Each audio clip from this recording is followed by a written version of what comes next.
Bonjour, bonsoir, très chers auditeurs, vous qui nous suivez au travers de la radio Chiway.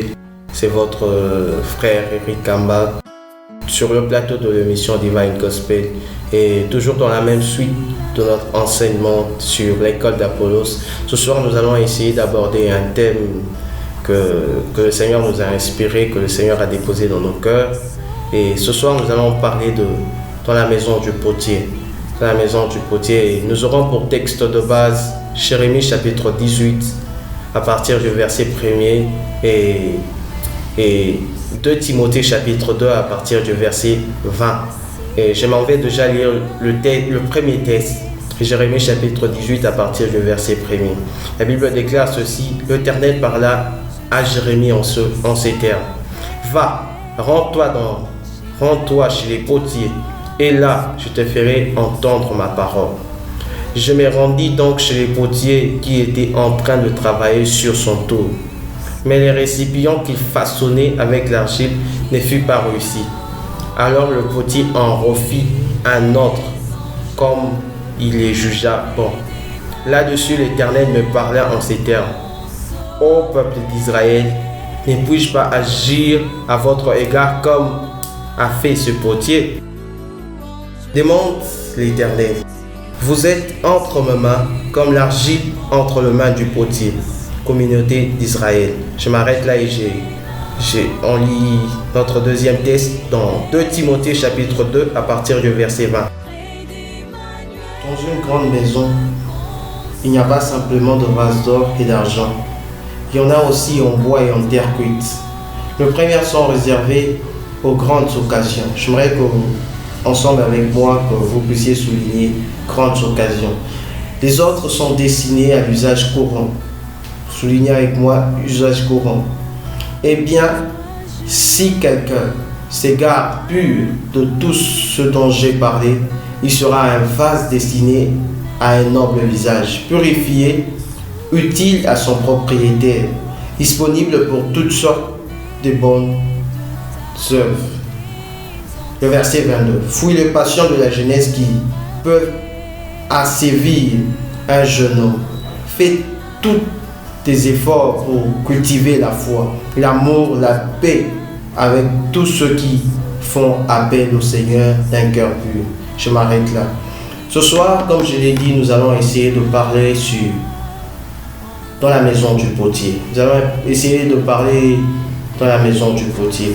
Et rapidement, j'aimerais parler de nos textes de base, donner la situation dans laquelle ces textes se trouvaient. Et le premier texte qui se trouve dans Jérémie chapitre 18, Dieu dit à Jérémie d'aller dans la maison du potier. Il envoie Jérémie dans la maison du potier. Demande à Jérémie de descendre et de voir comment est-ce que le potier est en train de façonner, comment est-ce que le potier est en train de travailler. Et Jérémie, en arrivant, il trouve le potier en train de travailler sur l'argile. Et le potier a réussi son premier œuvre, mais le premier œuvre n'a pas réussi. Il est en train encore de refaire un second œuvre. Parce que le potier avait tendance à refaire ce qui n'était pas bon. La forme que lui ne désirait pas, il le refait pour donner la forme désirée par ce mal. Et dans le second texte, Paul est en train de dire à son fils Timothée, il est en train de dire à son fils Timothée qu'il y a deux types de vases dans la maison. Il y en a des vases qui sont utiles, que l'on utilise pour de cérémonies, que l'on utilise pour de temps de fête, que l'on utilise pour de moments particuliers. Mais il y en a aussi de ces vases qui sont des vases inutiles qu'on utilise tout le jour, des vases courants qu'on utilise tout le jour. Et c'est un peu ça, si je peux essayer de résumer nos textes que nous avons essayé de lire. Maintenant, entrons dans le but de notre message de ce soir, dans la maison du potier. La première question est de savoir pourquoi Dieu nous envoie dans la maison du potier. C'est ça la première question que plusieurs se posent en ces temps. Et en entendant en lisant ces deux textes, la plupart des personnes se posent pourquoi Dieu a demandé à Jérémie d'aller dans la maison du potier. Tout simplement parce que Dieu est en train de faire comprendre à Jérémie que pour être selon la stature parfaite de Dieu, pour être selon que Dieu veut, nous devons passer par cette maison du potier. Voilà pourquoi il est en train de faire comprendre à Jérémie, comme cette archi dans la main du potier, ainsi Israël sera dans ma main. Parce qu'il veut donner à Israël la forme qu'il veut, la forme qu'il veut, la forme qu'il désire, la forme qu'il désire et la forme qu'il attend d'eux. Oh, si on peut encore revenir en arrière quelques années auparavant, lorsque le peuple d'Israël sortait de l'Égypte, ils étaient dans le désert et ils ont commencé à murmurer contre Dieu. Et Dieu a tué toute cette génération. Et Dieu a levé une génération la génération de Josué et Caleb. Ceux-là qui sont entrés dans la terre promise. Pourquoi Dieu a tué la première génération pour faire entrer la deuxième génération? Tout simplement parce que la première génération n'était pas passée par l'école de Dieu, n'était pas passée par des moments de brisement, n'était pas passée dans la maison du potier pour avoir la taille et la stature voulue par Dieu. Mais la première génération s'est endurcie, avait un cœur endurci, était un peuple au court raide qui pouvait se détourner de Dieu si facilement parce qu'il n'avait pas la stature parfaite de Dieu. Mais si nous remarquons la deuxième génération de Josué et Caleb, ceux-là qui pouvaient aller en Canaan et dire que même si nous paraissons comme des sauterelles aux yeux de ces hommes, mais Dieu a dit que nous allons posséder Canaan. J'aimerais dire à une personne, peut-être que tu es en train aussi de te poser des questions comme Josué et Caleb.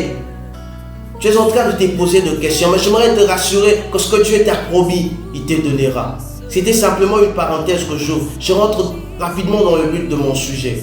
J'étais en train de dire que Josué et Caleb sont de ceux-là qui sont passés par l'école de Dieu. Ils sont passés par l'école de Dieu et ils ont compris que à l'école de Dieu, on devient comme Dieu. On commence à raisonner tel que le Seigneur veut que nous puissions raisonner.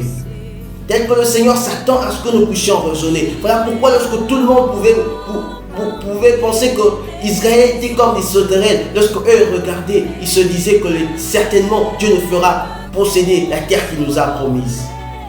Certainement Dieu ne fera posséder la terre qu'il nous a promise. Le peuple d'Israël pensait que lorsque Moïse leur a mené dans le désert, c'était pour leur abandonner dans le désert et qu'ils mouraient dans le désert sans voir la promesse de Dieu. Alors que la promesse de Dieu a toujours tendance à s'accomplir. La promesse de Dieu n'est pas comme la promesse des hommes qui de fois manquent la cible, mais la promesse de Dieu a toujours tendance à s'accomplir. La promesse de Dieu s'accomplit toujours. Et Dieu demande à Jérémie d'aller dans la maison du potier. Il demande à Jérémie de voir comment est-ce que le potier est en train de manager avec l'argile. Comment est-ce que le potier est en train de façonner l'argile. Et pour la première fois, le potier réalise une œuvre. Mais cette œuvre n'a pas plu au potier. Et il se redonne encore de façonner encore l'argile pour la deuxième fois. La même argile qu'il avait fait pour la première fois, il se donne encore la peine de façonner l'argile pour la deuxième fois. J'aimerais dire à une personne, certes tu es en train de passer par des moments compliqués. Ce sont simplement le temps où Dieu veut te donner la forme qu'il faut. Le temps où Dieu veut te donner la forme qu'il faut, la forme que lui veut. Dans la plupart des cas, nous voulons que Dieu nous donne la forme que nous voulons. Nous voulons que Dieu puisse nous donner la forme que nous voulons. Je peux prendre l'exemple d'une personne qui est en train de désirer de devenir par exemple archibishop, alors que Dieu l'attend à faire le commerce. Certes, il fera passer son temps à l'église, alors que Dieu ne le voit pas à temps plein à l'église. Dieu est en train de le voir dans les commerces et il impartira simplement dans les commerces. Et il y a de ces gens qui pensent que Dieu simplement, Dieu n'a qu'une seule place à l'église. Non, je voudrais rassurer une personne, Dieu peut même t'utiliser même dans le commerce, dans la médecine, dans toutes sortes de domaines. Voilà pourquoi il demande à qui d'aller dans la maison du potier, de voir comment est-ce que le potier est en train de fonctionner. Comment est-ce que le potier est en train de faire les choses. Et il conclut en disant que c'est ainsi qu'Israël sera dans ma main. Israël sera ainsi dans ma main. Pourquoi? Parce qu'il doit avoir la taille qu'il faut. Nous remarquons qu'avec la génération de Moïse, la génération qui était avec Moïse, ils ont manqué d'entrer en Canaan parce que simplement ils ne sont pas passés dans la maison du potier. Parce que simplement ils n'ont pas eu le temps d'être brisés par Dieu, le temps d'être façonnés par Dieu. Voilà pourquoi Dieu devait leur faire passer pendant de moments dans les déserts. tout simplement pour forger leur caractère, tout simplement pour forger leur personne, tout simplement pour forger leur personne. Et le deuxième exemple, toujours dans la Bible dit que lorsque l'apôtre Paul, qui était Saul de Tarse auparavant, s'est converti, il est passé par le temps où il ne pouvait pas voir, il était aveugle. Il fallait un Ananias pour qu'il puisse le délivrer de l'aveuglement. J'aimerais dire à une personne, peut-être que tu es en train aussi de passer par le temps où tu ne vois pas où est-ce que tu pars, tu ne vois pas où est-ce que tu es en train d'aller. J'aimerais te dire, c'est simplement dans la maison du potier. Tu es en train de te donner la forme qu'il faut. Tu es en train de passer de temps compliqués où tu es en train de te poser des questions. Certes, Dieu m'a appelé à quitter l'Égypte. Dieu m'a dit, sors de l'Égypte. Nous sommes sortis de l'Égypte et nous voilà, nous sommes dans les déserts. Et nous sommes en train de tournoyer dans les déserts. Alors que Dieu nous a promis Canaan. Peut-être que tu es en train de dire, Dieu m'a menti. Dieu m'a menti, Dieu m'a menti. Il m'avait promis à ce que j'aurais ce travail, à ce que j'aurais ce job, à ce que j'aurais beaucoup de pourcentage à l'école, mais j'ai eu à échouer. Peut-être que tu es en train de te poser ce genre de questions, mais j'aimerais juste te rassurer en te disant que tu es en train de passer par le temps où Dieu est en train de te briser, où Dieu est en train de te donner la forme que lui veut à ce que tu puisses avoir. Dieu ne veut pas que tu puisses avoir la forme que toi tu veux que tu puisses avoir. Parce que c'est dangereux. Lorsque tu as la forme que toi tu veux que tu puisses avoir, tu tomberas dans l'orgueil. Tu tomberas facilement dans ce qui te plaît à Dieu. Voilà pourquoi Dieu veut te briser. Voilà pourquoi Dieu veut te donner la forme qu'il faut. Dieu veut te donner la taille qu'il faut. Dieu veut te donner cette forme que lui désire de toi. Généralement, lorsque nous désirons une forme de nous, nous désirons une forme égoïste de nous. Généralement, lorsque nous voulons à ce que Dieu nous donne une forme, c'est une forme égoïste de nous. Je veux être ceci, cela. Je veux être apôtre, bishop, évangéliste, alors que Dieu nous attend à autre chose. J'aimerais dire à une personne, tu es en train de passer. Tu es en train de passer par de temps compliqués. J'aimerais encore marteler sur cela. Tu es en train de passer par de temps compliqués. Des moments difficiles. Des moments où tu es en train de te poser par de questions. Tu es en train de te poser diverses questions. Tu es en train de te dire, où est Dieu? Où est Dieu dans tout ce que je fais? Où est Dieu? Dieu m'a-t-il abandonné? Dieu m'a-t-il délaissé? Dieu m'a-t-il mis de côté? Dieu m'a-t-il oublié? J'aimerais te rassurer. Dieu dit dans sa parole que nous sommes la punelle de son œil. Et j'aime ce que le pasteur Goldie a eu à dire le dimanche passé, lorsque nous étions à l'église. Il a eu à dire ceci, que la punelle de l'œil est une partie très sensible. L'œil est une partie très sensible de l'homme. On ne peut pas arriver à toucher l'œil. On ne peut pas arriver à toucher l'œil. On peut toucher toutes les autres parties du corps. Mais c'est difficile de toucher l'œil. Pourquoi? Parce que l'œil est la partie la plus sensible. Voilà pourquoi Dieu a fait de nous la punelle de son œil. Tout simplement parce que nous sommes ses enfants qui chérissent tant. Il ne veut pas que nous puissions nous perdre. Voilà pourquoi il a fait de nous la punelle de son œil. Et il ne nous laissera pas. Il ne nous laissera pas. Il ne nous abandonnera pas. J'aimerais rassurer à une personne que Dieu ne te laissera pas dans ces situations. Certes, tu es en train de passer dans une vallée d'ombre de la mort. J'aimerais te rassurer que ce n'est pas la mort. C'est simplement une ombre. David dit, lorsque je traverse la vallée de Baca, je la transforme en un lieu plein de sources. J'aimerais dire à une personne, certes tu es en train aussi de passer par la vallée de Baca, où tout semble être sèche. Mais j'aimerais te rassurer que dans cette vallée de Baca, Dieu t'aidera à la transformer en un lieu plein de sources. Sois simplement patient, demeure dans la présence de Dieu. Reste au bas du pied du maître.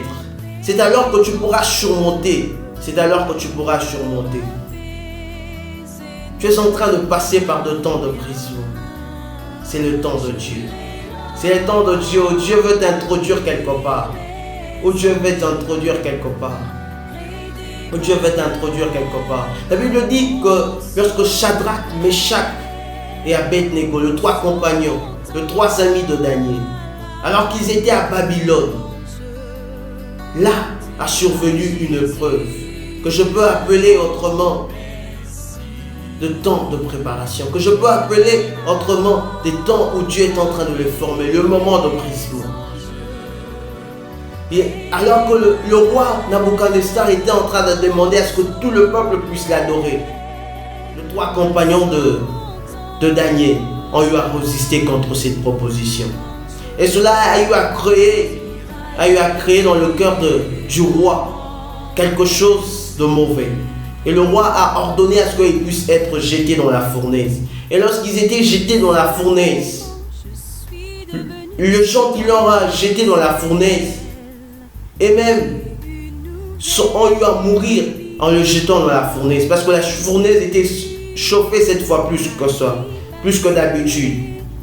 Et lorsque les 3 compagnons de Daniel se retrouvaient dans la fournaise ardente, le roi a eu à remarquer l'apparition de la 4e personne. La 4e personne qui était semblable au Fils de l'homme, comme le décrit le roi Nabuchodonosor.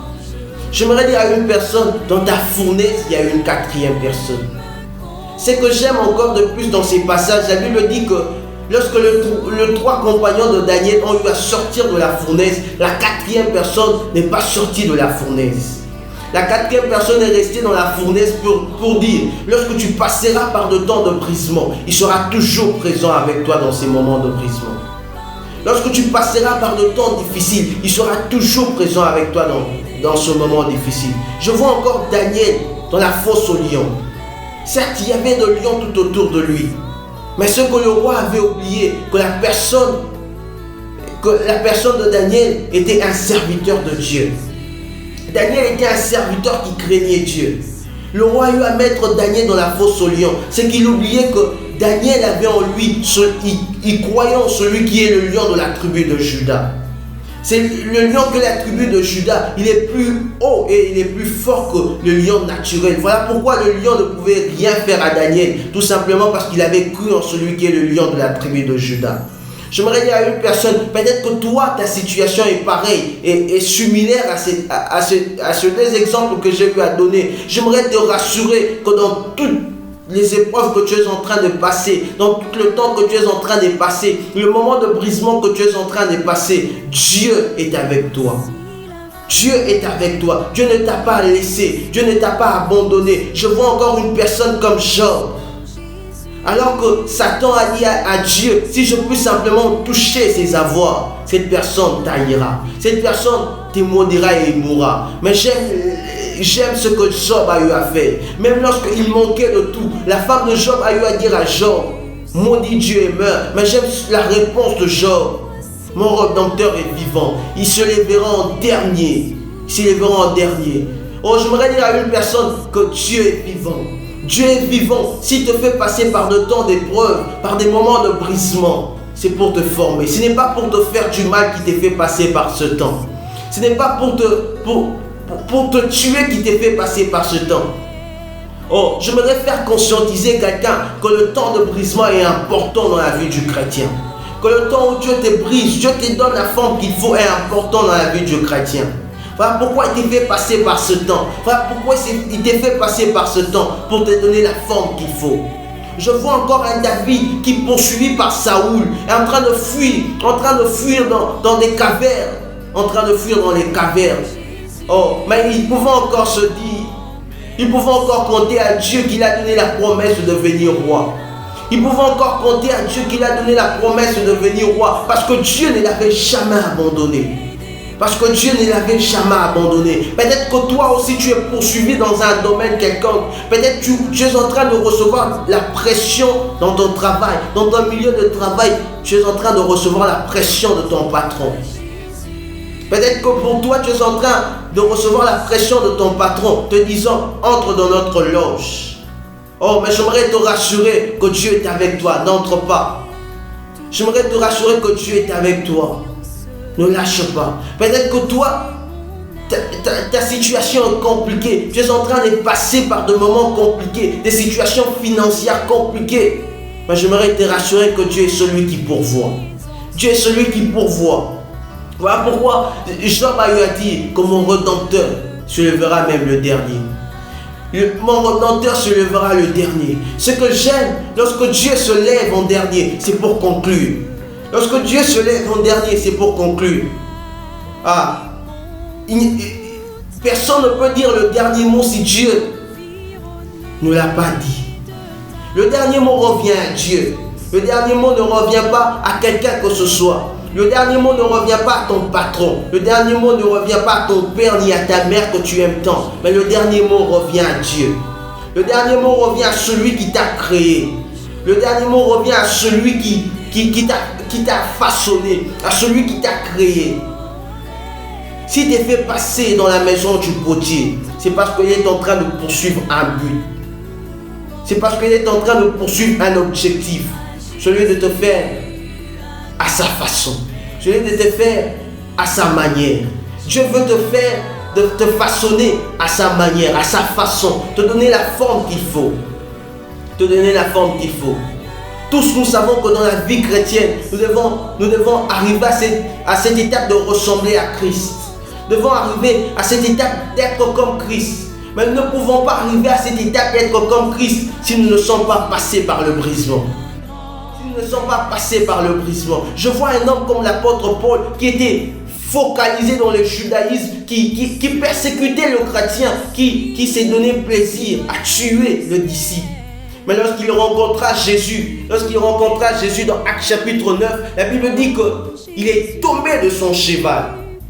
Il est tombé de son cheval. J'aimerais dire à une personne, tu ne peux pas arriver à ressembler à Christ si tu ne tombes pas de ton cheval.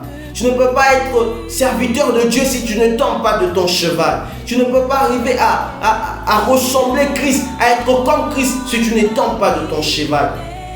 Qu'est-ce que le cheval veut représenter? Tomber de son confort, tomber de son orgueil, tomber de tout ce qui ne reflète pas Christ. Tomber de tout ce qui est œuvre de la chair, abandonner cela. Oh, la Bible dit que lorsque Paul est tombé de son cheval, les gens qui étaient tout autour de lui n'arrivaient pas à comprendre ce qui se passait. Le grand Saul de Tarse qui est devenu Paul auparavant, qui est tombé de son cheval et qui commence à parler avec un inconnu qui ne savait pas, une voix qu'il entendait simplement. Et Jésus est en train de lui dire, Saul, Saul, Saul, pourquoi me persécutes-tu? Et il se demande comment je peux persécuter cette personne, la personne de Jésus. Il est en train de s'y poser tant de questions. Oh, mais j'aime la réponse de Dieu. Que tu as persécuté ces noms que j'ai envoyés.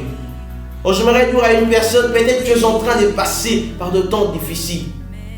Alors que tu continues encore à marcher dans la consécration. En réalité, la personne qui est en train de te faire passer par ce temps difficile, si cela est indépendamment de Dieu et indépendamment de toi, j'aimerais te rassurer que cette personne est en train de toucher Dieu. De toucher Dieu. Cette personne est en train en réalité de mettre Dieu à l'épreuve. Et ce que j'aime, que Paul finit toujours par tomber de son char. Mais malgré tout ce qu'il a eu à faire, il finit toujours par tomber de son char. Et lorsqu'il est tombé de son char, la Bible déclare qu'il n'arrivait plus à voir. Qu'il n'arrivait plus à voir. Oh, tout simplement pour dire que Dieu est en train de faire passer Paul par des moments de brisement. Où Paul ne devait plus compter sur sa personne, ne veut plus compter sur sa connaissance, mais devait commencer à compter sur Dieu. Devait commencer à compter sur Dieu. Voilà, même dans les futurs, lorsqu'il a été mis en prison, fouetté, maltraité, il ne pouvait pas abandonner parce qu'il était passé par des moments de prison. Il était passé par le temps où Dieu est en train de les former, où Dieu est en train de leur donner la forme qu'il faut, où Dieu est en train de leur donner la taille qu'il faut. J'aimerais dire à une personne, j'aimerais encore insister, tu es en train de passer par des moments de brisement. Ce n'est pas pour te tuer que Dieu est en train de te faire passer par le temps de brisement. Mais c'est pour te donner la forme qu'il faut qui t'ait fait passer par ce temps de brisement. C'est pour te donner la stature qu'il faut qui t'ait fait passer par ce temps de brisement. Et la deuxième chose que nous allons essayer de parler en ce matin, en ce soir, en cet après-midi, ça dépend à l'heure à laquelle tu nous suis. La deuxième chose que nous allons parler du test de 2 Timothée, où Paul est en train de dire qu'il y a 2 types de vases dans la maison. De vases d'or, de vases utiles et de vases inutiles, si je peux le dire ainsi. Paul est en train de parler de 2 types de vases. 2 types de vases qu'on retrouve dans la maison. Mais il précise une chose importante, que ces vases d'honneur, la vase d'honneur est une vase qui est consacrée, qui est utilisée pour des occasions spéciales. Une vase qui est mise à part. J'aimerais dire à quelqu'un, tu ne peux pas être une vase d'honneur si tu ne te cartes pas de la vie du monde. C'est impossible d'être une vase d'honneur si tu ne marches pas dans la sanctification. La Bible dit dans Thessaloniciens ce que Dieu veut et que nous puissions marcher dans la sanctification. La sanctification qui est le fait de se mettre à part pour Dieu. La sanctification qui est le fait de se mettre à part, de se séparer du monde pour Dieu. Certes, ça coûtera, certes, ça fera du mal, mais c'est que Dieu attend de nous et que nous puissions marcher dans la sanctification. J'aimerais encore marteler sur cela. Tu ne peux pas être une vase d'honneur si tu ne marches pas dans la sanctification. Dieu t'appelle à marcher dans la sanctification pour être une vase d'honneur. Dieu t'appelle à marcher dans la sainteté pour être une vase d'honneur. Dieu t'appelle à marcher dans la consécration pour être une vase d'honneur. J'aimerais encore marteler encore sur cela une fois de plus en disant qu'une vase d'honneur est cette personne qui marche dans la sanctification. Cette personne qui marche dans la sainteté. Cette personne qui marche dans la nouveauté de vie. Il est étonnant de voir que la plupart des chrétiens veulent être de vases d'honneur sans marcher dans la sanctification. Cela est impossible que cela puisse arriver. Il est impossible que l'on puisse être un vase d'honneur si on ne marche pas dans la sanctification. J'aimerais appeler une personne à marcher dans la sainteté, à marcher dans la consécration, à marcher dans la pureté, à marcher dans l'intimité avec Dieu, à toujours être intime à Dieu, à toujours suivre la voie de Dieu. On ne peut pas marcher dans la sanctification si on ne suit pas la voie de Dieu. Il est impossible de marcher dans la sanctification si on ne suit pas ce que Dieu dit. Voilà pourquoi on doit méditer sa parole. On doit comprendre ce qu'il est en train de dire au travers des Écritures. On doit comprendre sa pensée pour nous. On doit comprendre ce que Dieu attend, désire et veut de nous. Et Paul est en train de parler d'un autre côté de vases inutiles. J'aimerais un peu prendre mon temps et parler de ces vases. Parler du vase inutile. Pourquoi Paul est en train de parler, est en train de catégoriser ces deuxièmes types de vases comme de vases inutiles, de vases de terre que l'on utilise à chaque instant? Tout simplement parce que ces vases ne sont pas consacrés. Ces vases ne sont pas dévoués à quelque chose. J'aimerais dire à une personne, alors que tu n'es pas en train de suivre la voie de Dieu, tu es comme cette vase inutile que le diable peut utiliser à chaque instant, que le diable peut s'en servir à chaque instant. Nous remarquons tous que, par exemple, lorsque nous allons acheter quelque chose, il y a toujours des échantillons de la chose. L'échantillon de la chose, en effet, ne sert absolument à rien que de montrer que nous sommes en train de vendre cette chose-là. L'échantillon ne sert à rien. Je peux venir toucher l'échantillon comme je veux. Ça ne sert absolument à rien. Mais si je touche la chose en question qu'on est en train de vendre, la personne qui est en train de vendre réagira. Pourquoi est-ce que la personne qui vend ne réagit pas lorsqu'on touche son échantillon? Tout simplement parce qu'elle ne sert à rien. L'échantillon sert simplement à montrer qu'on est en train de vendre des choses ici. J'aimerais dire à une personne, toi qui n'as pas encore donné ta vie à Jésus, tu es comme ces vases inutiles, ces vases qui ne servent absolument à rien. Tu es utilisé par le diable. Tu es comme ce vase que le diable utilise, que le diable est en train d'avoir dans sa main, que le diable est en train d'user à chaque instant. Parce que des vases d'or sont des vases qui sont consacrés pour un service. Des vases utiles sont des vases qui sont consacrés au service de Dieu. Alors toi qui n'es pas consacré, j'aimerais t'appeler en ce soir, au travers de cette émission, à donner ta vie à Jésus. Certes, la fois passée, nous avons eu à faire cette prière d'acceptation, mais j'aimerais encore une fois de plus conscientiser à ceux-là qui n'ont pas encore fait la prière d'accepter Jésus. J'aimerais te rassurer que lorsque tu acceptes Jésus, tu passes d'un stade A à un stade B. Tu passes du stade du vase inutile au vase d'honneur. Parce que Jésus est la personne qui est qualifiée, enfin, de te rendre pur, de te rendre utile auprès du Père. Enfin, de te rendre utile auprès du Seigneur. Oh, j'aimerais encore marteler sur ces choses que j'ai eu à parler aujourd'hui. Ce soir, nous avons eu à parler de 3 choses. Nous avons premièrement donné pourquoi Dieu nous fait passer par des moments de brisement. Pourquoi Dieu nous fait passer dans la maison du potier.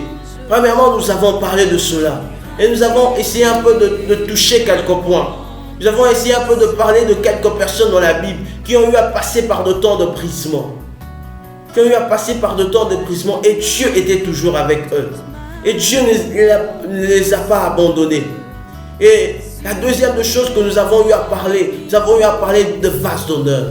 Nous avons eu à parler de vases d'honneur, de vases qui sont consacrés, qui ont un but précis. De vases qui sont utilisés par le Seigneur. Des vases qui sont dans les mains de Dieu. Et que Dieu est en train d'utiliser pour son usage. Et la dernière chose que nous avons eu à parler, nous avons eu à parler de vases inutiles. De vases qui font tout. Des vases qui font tout. Ils peuvent tout faire. Ils mélangent tout. La boue, tout ce qui est bon et mauvais, ils mélangent. Ce sont ces vases que l'apôtre Paul est en train d'appeler des vases inutiles. Donc des vases qui aujourd'hui peut être dans une boîte de nuit.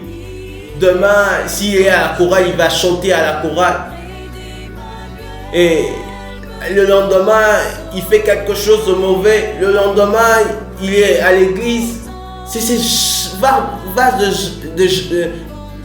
c'est ce genre de personnes que l'apôtre Paul est en train de qualifier comme des vases inutiles. Et j'aimerais que toi, mon frère, qui nous suit en ces instants,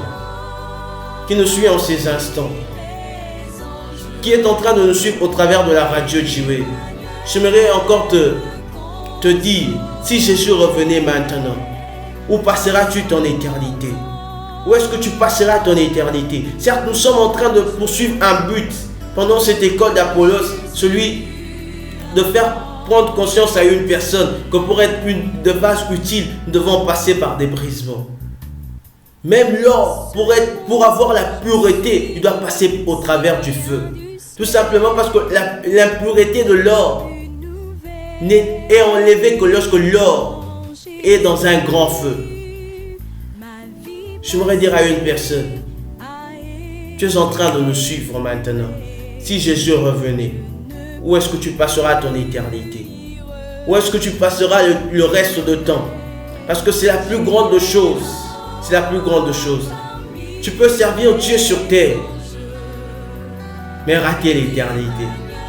Tu peux servir à la chorale, à l'intercession, à l'évangélisation.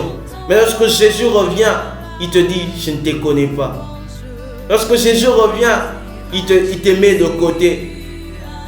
Oh, la plus grande chose n'est pas le service. La plus grande chose est l'intimité avec Dieu. La plus grande chose n'est pas de servir Dieu, mais la plus grande chose, c'est d'avoir une relation personnelle avec Dieu. Une relation personnelle avec Dieu. Voilà pourquoi j'aimerais te donner l'occasion encore de venir à Dieu, l'occasion de revenir encore à Dieu. La Bible dit que Jésus est en train de donner cette illustration. Il dit que si une personne perd une brebis, s'il en avait 100, il laissera le 99 brebis pour aller à la recherche d'une brebis qui est perdue. J'aimerais dire à une personne, Dieu est en train de te chercher. La Bible dit qu'il frappe à la porte, que celui qui entend sa voix, qu'il l'ouvre, et il entrera et il soupira avec toi. J'aimerais te dire encore que si Dieu revenait maintenant, où est-ce que tu passeras ton éternité? Voilà pourquoi j'aimerais t'inviter à faire cette prière avec moi. J'aimerais t'inviter à faire cette prière avec moi, à répéter cette prière. Cette prière qui te fera entrer dans la liste des enfants de Dieu. Cette prière qui t'inscrira à cette école d'Apollos. Parce que la première de pas à faire pour être inscrit dans cette école d'Apollos, pour suivre ces processus d'Apollos, c'est d'avoir reçu Jésus comme Seigneur et Sauveur. La Bible nous montre qu'Apollos avait reçu Jésus. Il avait reçu Jésus, il avait connu le baptême de Jean. Ce qui prouve qu'il avait accepté Jésus comme son Seigneur et son Sauveur. Ah, pourquoi j'aimerais que tu puisses répéter avec moi cette prière. Seigneur Jésus, je te donne mon cœur, je te donne ma vie. Viens, entre dans mon cœur, sois comme mon Seigneur et mon Sauveur. Je renonce au péché, je renonce au diable, je renonce aux œuvres de ténèbres. Ce soir, ce matin, cet après-midi, j'accepte de te donner ma vie. Viens, règne, installe-toi confortablement dans mon cœur.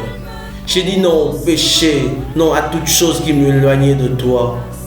Maintenant, je prends la ferme décision de t'avoir comme mon Seigneur et mon Sauveur.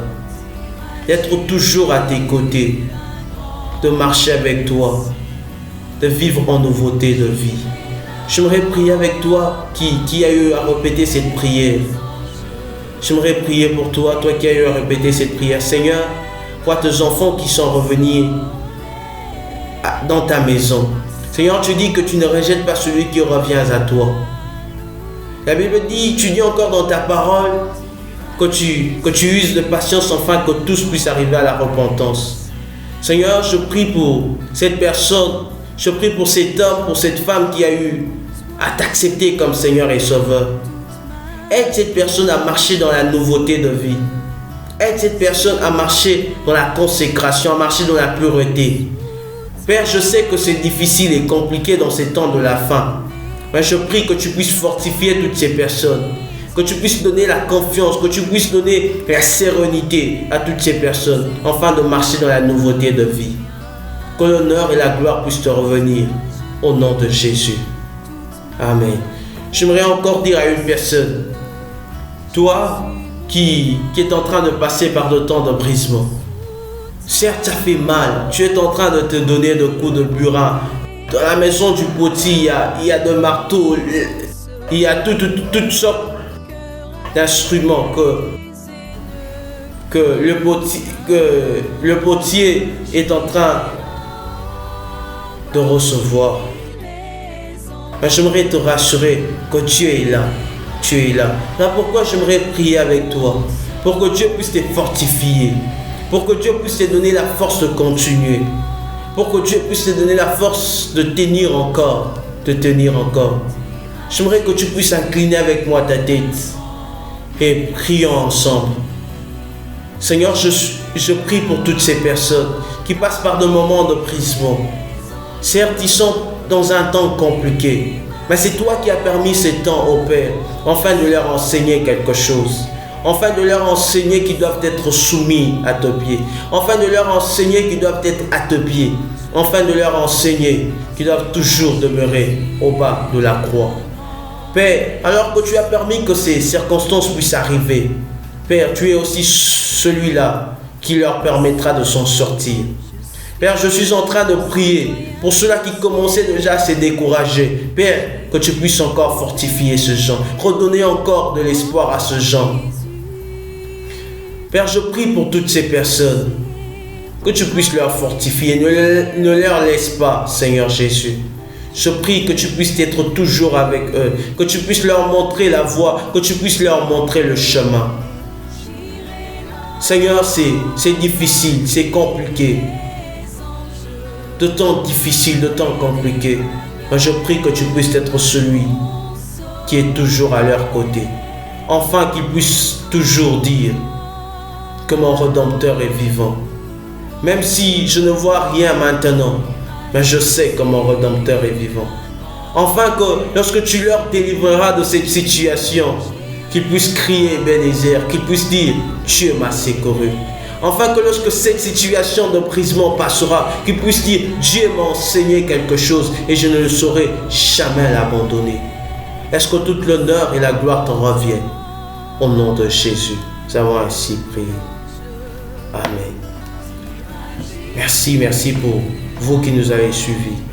Et j'espère que le Seigneur a opéré quelque chose. Le Seigneur a eu à faire quelque chose au travers de ces messages.